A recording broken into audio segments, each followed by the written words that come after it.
Insyaallah pagi ini kita olahraga supaya sehat, segar, bugar. Mudah-mudahan kesehatan ini bisa digunakan untuk ibadah, untuk persiapan jihad fisabilillah. Karena sungguhnya agama Allah ini butuh pertolongan kita. Perintahkan ya Muhammad, fattabi'uni, bukan wattabi'uni. Fattabi'uni, karena lupa dalam amar di sini lebih cepat ketimbang wa. Kalau wa soleh ada jeda. Dan kalau pak maka fattabi'uni tanpa ada jeda. Kita lari dulu, insyaallah. Lebih kurang di kamar ini beberapa putaran. Semoga selalu sehat walafiat, insyaallah. Allah akan mencintai kamu dan Allah akan ampunkan kamu. Jadi betul-betul memang nggak main-main nih kalau masalah mahabbah. Makanya wanita yang dikatakan madrasah buat anak-anaknya bukan penyebab anak itu nggak memahami kemuliaan. Apalagi sampai mencetak anak-anak ini tidak menyukai Islam. Bahaya. Waliyahumillah wa na'udzubillah. Tak apa alasan dia menikah, tapi yang pasti dia menikah ini alasannya tidak kuat. Sudah sering dikatakan dalam bahasan bahwa pemimpin ini tergantung rakyat. Kalau rakyat pintar yang diangkat orang pintar. Itu semboyan Ali itu. Kalau diumpamakan perempuan merupakan rakyat dalam sebuah rumah tangga, ya suami tergantung istri. Kalau istrinya itu pintar yang diangkat orang pintar. Tapi kalau istrinya pas-pasan ya wallahu a'lam bishawab. Ya yang diangkat juga pas-pasan.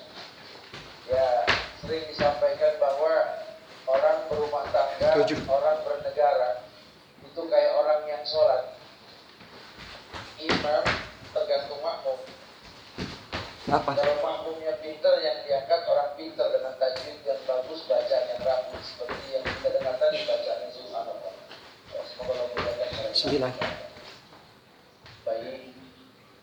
Tapi kan yang terangkat ini manusia. Pemimpin, suami, imam ya manusia. 10.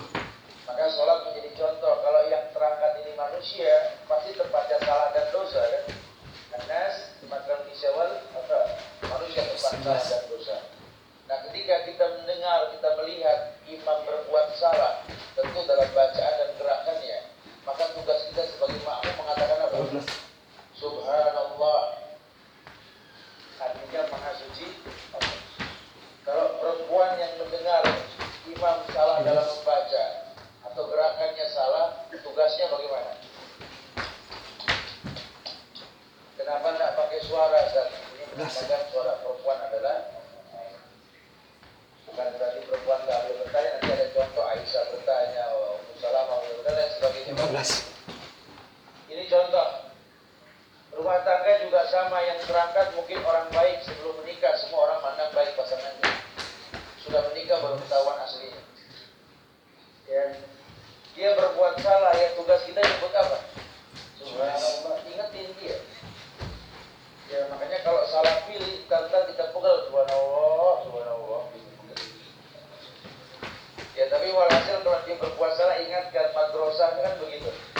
20. Ingatkan dia bahwa dia berbuat salah. Sama seperti imam pun ingatkan, katakan subhanallah dia telah berbuat salah. Enggak perlu dirusak tatanan kesatuan dan persatuan bangsa, masjid maupun rumah tangga. Jangan pemimpin salah malah disuruh turun, diangkat lagi, diturunin lagi, kapan mau beres. Yang sudah langka ini rakyat mendoakan pemimpin. Maka kalau kita pilih seorang wanita yang betul-betul soleha, maka doanya itu membasahi lisannya. Rabban min zikrillah. Bahkan bibirnya basah untuk mendoakan kita kepada Allah. Karena dia tahu sekali bahwa madrasahnya ini dirinya. Sehingga dia meminta bimbingan si pemilik madrasah. Siapa? Suami. Apapun yang dia perbuat, dia laporkan pada suami. Karena kullukum ra'in wa kullukum mas'ulun an ra'iyati. Setiap kalian pemimpin akan ditanyakan tentang kepemimpinan kalian. Seorang suami pemimpin di rumah tangganya, seorang istri pemimpin di rumah tangga suaminya ketika dia gaib, dan seterusnya dan seterusnya. Kita ini pemimpin, ya, kita memimpin rumah tangga. Kalau Islam katakan perempuan perempuan merupakan sebuah sekolah buat keluarganya. Pernahkah terbesit dalam benak kita memiliki anak-anak yang lulusan sekolah mulia? Mungkin kesibukan kita yang Pak Burung terbang pagi pulang sore. Ya, di sini kayaknya jarang kejadian orang berangkat pagi pulang malam gitu. Kalau kami kadang-kadang ini memang betul-betul merasakan di Jawa sana, berangkat pagi bareng tukang sayur, pulang malam bareng kampret kadang-kadang. Berangkat anak masih tidur, pulang udah tidur sering gitu ya. Ini banyaklah ya kejadian seperti ini. Ya, kadang-kadang kita serahkan anak ini kepada madrasah yang kita nggak pernah tahu lah apa yang 31 kali kalau kita 10 meter. pada Ummahatul Ulama, ada buku tentang ibunda para ulama. Sekarang kita skipping ya. Di mana kelas ulama tersebut tergantung madrasahnya. Madrasah yang paling jelas salah satunya madrasah Imam Asy-Syafi'i. Umum. Imam Syafi'i ini anak yang lahir dalam keadaan yatim, dibesarkan dengan single parent oleh seorang wanita mulia. Tapi lihat, sejarah mencatat tentang kejeniusannya Imam Syafi'i. Dalam kecil berusia 7 tahun bisa menghafal 30 juz Al-Quran. Dalam keadaan miskin, tak memiliki sesuatu pun. Jangankan banyak jajan ke anak kita, kalau beli kertas untuk menulis saja nggak sanggup. Dia mencatat ayat dan pecahan-pecahan tembikar Imam Syafi'i. Kebayang nggak umur 7 tahun bisa hafal Quran? Listrik nggak ada, bayar guru nggak sanggup. Yang Quran selembar-selembar. Karena pasca beliau ini belum sebagus sekarang lah Quran. Kapan tuh Imam Syafi'i hafalin Quran, Ustaz? 7 tahun hafal Quran. Anak kita saja kita jos 9 sampai 10 tahun paling 10-15 juz lah. Itu udah mantap. Apalagi orang tuanya lebih mantap lagi. Dan kalau orang tua harus maklum lah Ustaz. Karena di otaknya ini sudah banyak permasalahan kan. Ya. Ini otak kami kalau dilepas dan dibuka, ini macam-macam kan. Ada buat material, ya. Ada tagihan dealer, janji yang tak pernah tuntas. Bingung kan? Bukan kami nggak mau menghafal Quran, sudah. Kami sudah berusaha menghafal Quran, Ustaz. Tapi mau dibilang apa? Hari ini kami paksakan, alhamdulillah, kami bisa menghafal 9 ayat. Besok hilang 12, tekor 3, Ustaz. Masya Allah. Jadi hafal 9 bilang 12 kan rusak ya. Makanya saya nggak mau nambah dulu kan. Ina'atoina kul huwallah, ina'atoina kul huwallah. Ayat favorit ya. Jauhan dikit wal asri kan. Ya. Tapi ya nggak apa-apa, yang penting betul bacaannya ya. Bukan nggak mau menghafal, takut menggeser yang ada gitu ya. Makanya memang sebaik-baik nuntut ilmu ini ketika orang masih kecil loh. Hayrul zaman di zamanil kitab. Ya, sebaik-baik masa itu ketika masa anak-anak menuntut ilmu. Kalau anak kecil ini seperti mengukir di atas batu. Kalau kita ini seperti mengukir di atas air, ya betul-betul susah lah. Nah, ibu yang mulia tahu, Imam Syafi'i itu terdidik oleh ibunya. Jangan kita katakan anak kita itu nggak mendengar. Dia mendengar, cuma dia nggak pandai berkata. Anak ini ya tahu ya, kelihatannya main-main, dia dengar. Jangan kita anggap dia nggak dengar loh, dia dengar. Makanya kalau orang tua yang mulia, dia akan membuat sebuah ritual kebiasaan. Bagaimana membiasakan anak ini untuk berbuat sebuah kebaikan. Karena al-ada, al-muhakkamah, adat menjadi sebuah hukum dalam kehidupan. Tarkul ada apa? Sebagai pepatah Yaman begitu. Tarkul ada apa? Orang yang meninggalkan kebiasaan baik, maka kehancuran yang dia miliki. Iya, anak belum bisa baca, tapi dia bisa mendengar. Maka Imam Syafi'i Alhamdulillah udah mulai keringat. oleh orang tua yang memang Alhamdulillah. hafal Quran. Mudah sehat. Perempuan yang mengerti bahwa kalau orang nikah itu bakal hamil. Orang hamil itu yang memang penyakit dicari dan pasti sakit lah. Keluh kesah itu tidak ada manfaatnya. Kalau dia berilmu bahwa orang yang hamil ini akan diuji dengan sekian ujian, hamalat ummuhu wahnan ala wahdin wa fisaluhu fi amain aniskur li wa li walidayka ilayya al-masir. Sampai Allah levelkan syukur padaku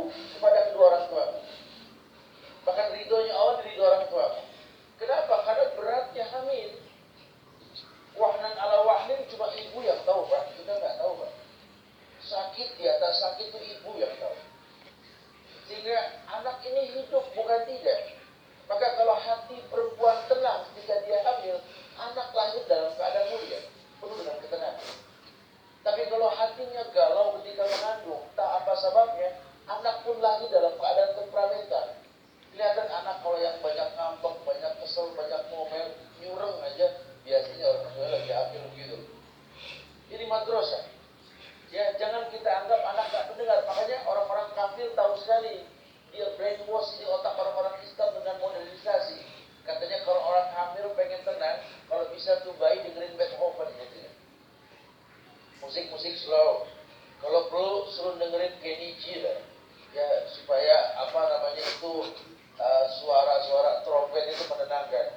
Ya, lama-lama dia dengerin suara Israfil gitu ya. Ini orang suka ngarang-ngarang ya. Tidak ada untayan kalimat yang menenangkan melebihi Quran. Wa minan nasi may yashtari lahwal hadis. Karena kalau bicara musik jelas memang haram dalam Islam. Cuma memang susah kita mengharamkan musik di tengah-tengah orang yang suka musik, susah. Walaupun ayat jelas mengatakan wa minan nasi may yashtari lahwal hadis. Ya, ada sebagian besar manusia ini yang menghalalkan kata-kata yang mendayu. Karena memang dulu musik memang pernah menjadi bagian dari sebuah ritual. Jadi diakui bahwa musik ini mendayu-dayu membuat hati ini keras. Ya, dulu pernah ada nabi yang suka melantunkan serulingnya, yaitu Daud bin Mazan Ali Daud, seruling Daud. Itu saking indahnya suara seruling Daud itu. Kalau Daud sudah bernyanyi, Daud sudah memandangkan serulingnya, bahkan angin pun enggan berhembus. Masya Allah. Bahkan burung yang berkicau pun enggan untuk berbunyi karena indahnya suara Daud. Tapi kan wujud Muhammad Sallallahu Alaihi Wasallam untuk menggantikan kemuliaan itu, diturunkan Al-Quranul Karim, kalamullah, sebaik-baik ucapan. Fa inna khairul kalam kalamullah. Kalamullah. Khairul hadis kalamullah. Betul-betul sebaik-baik ucapan. Orang tua yang mulia tahu ketika sakit, di atas sakit yang dia rasa. Sejak awal dia menikah, dia sudah yakin bakal terjadi. Rasa sakit itu bukan problem sama Allah. Karena dia tahu sekali keburukan masa depannya akan dia miliki karena sungguh-sungguhnya kepada Allah. Ayat mengatakan, وَذَلِكُمْ ظَنُّكُمُ الَّذِي ظَنَنْتُمْ بِرَبِّكُمْ أَرْدَاكُمْ فَأَصْبَحْتُمْ مِنَ الْخَاسِرِينَ. وَذَلِكُمْ ظَنُّكُمُ الَّذِي ظَنَنْتُمْ بِرَبِّكُمْ أَرْدَاكُمْ فَأَصْبَحْتُمْ مِنَ الْخَاسِرِينَ. Itulah prasangka buruk yang kau sangkakan ke Allah, sehingga acap kali pagi kau dapatkan selalu keburukan kau rasa. Kalau orang yang berilmu tidak mau seuzon sama Allah, dia yakin sekali kalau Allah titipkan benih dalam kandungannya ini nggak main-main. Maka dia banyak berzikir, dia banyak baca Quran. Itu lebih baik. Ya, memang tidak ada tarbiyah khusus mendidik anak. Alhamdulillah, terima kasih istri tercinta telah mengirim alat-alat olahraga ini untuk biar lebih sehat, lebih segar di asrama ini. Insyaallah semakin sehat, semakin kuat insyaallah dengan latihan olahraga pagi mengeluarkan keringat insyaallah. Kalau anak sering mendengar ayat ketika ngomong gampang dia berbunyi. Ya, jangan kaget kalau kita punya anak, kita tak pernah ngajarin nyanyi, cuma kok kecil pinter nyanyi, ya, karena memang itu yang dia dengar. Anak ini kita sudah lihat anak ngomongnya kayak orang tua, ya, jadi ini anak tua betul. Padahal nggak berasa kita ini sering ngomong di depan anak yang anak tuh mendengar. Mirip ya, anak duplicator loh. Anak itu peniru yang paling jago tuh anak. Ya,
hanya 17 kali push up. Bersaksi bahwa Muhammad Rasulullah. Harus turun 5 sampai 10 kilo lagi baru stabil insyaallah. Yang kedua, menjauhkan larangan beliau, ijtinabu bima nahaa alaih. Dan yang ketiga, tasdiqu bima akhbar, percaya dengan yang beliau kabarkan walaupun sifatnya gaib. Dan yang keempat, la ya'budallah illa bima syara'a alaih, tidak beribadah kecuali adanya contoh. Nabi perintahkan ini kepada kita untuk mengetahui 4 konsekuensi, kata ulama, agar kita tahu bahwa memang ternyata anak ini tercipta untuk beribadah, maka konsekuensi yang 4 ini akan menjadi contoh yang indah. Rasul ajarkan kepada kita untuk suatu kebenaran, melarang sebuah keburukan. Contoh yang paling gampang, beliau mengatakan, la yasrabanna ahadukum qa'iman. Jangan kalian minum sambil diri. Idza akala ahadukum falyakul bil yamin. Wa idza syariba falyasrab bil yamin. Fa inna syaitan yaqulu yasrab bil shimal. Jadi orang suka remeh ini. Padahal Nabi yang ngomong, Ustaz cuma nyampein doang. Masalah antum mau pakai enggak urusan antum dah. Ya, yang penting udah sampai. Percaya enggak sama Nabi? Yakin? Setuju enggak kalau kita mengiyakan ayat yang mengatakan laqad kana lakum fi Rasulillahi uswatun hasanah. Tak ada lagi contoh yang terbaik buat kita kecuali Rasulullah Muhammad bin Abdullah sallallahu alaihi wasallam. Beliau perintahkan ke kita. Beliau larang kita. Perintah larangan Nabi itu perintah larangan Allah. Allah yang mengatakan, "Wa may yantiqu 'anil hawa in huwa illa wahyu." Tidak mungkin Nabi berkata kecuali wahyu. Ini simple loh, Bu. Pak, saya heran, Ustaz. Anak saya ini saya sekolahkan di SD. Hafalan Qur'annya tidak diragukan lah. Piala tantar. Ya, benar. Orang muliakan dia dengan hafalannya. Tapi kok makin gede makin keras hatinya ya. Makin susah menerima kalau orang tuanya ini punya kekurangan. Dan kalau anak yang baik itu anak yang Terus bunyi senjata letupan senjata di tempat di sekolah polisi SPN Padang Besi. Mungkin saudara mendengarnya.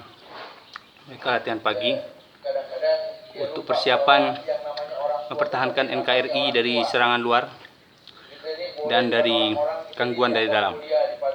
Allahu Akbar. NKRI harga mati.